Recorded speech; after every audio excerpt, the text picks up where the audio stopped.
أعوذ بالله من الشيطان الرجيم. بسم الله الرحمن الرحيم.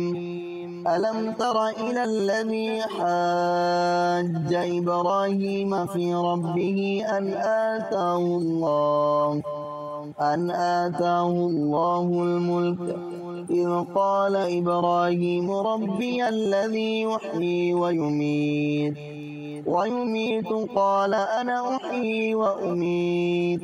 قال إبراهيم فإن الله يأتي بالشمس من المشرق فأت بها من المغرب فبهت الذي كفر والله لا يهدي القوم الظالمين.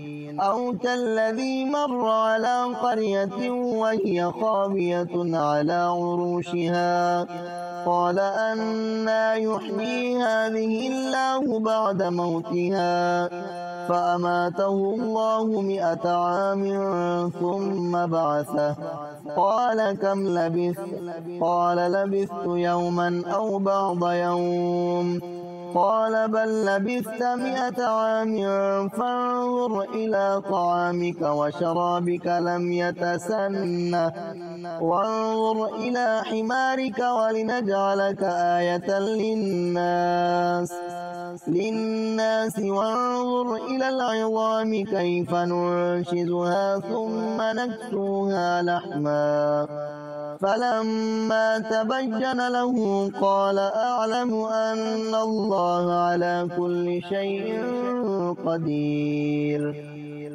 وإذ قال إبراهيم رب أرني كيف تحيي الموتى قال أولم تؤمن قال بلى ولكن ليطمئن قلبي قال فخذ 4 من الطير فصرهن إليك ثم اجعل على كل جبل منهن جزءا ثم ادعهن يأتينك سعيا واعلم أن الله عزيز حكيم.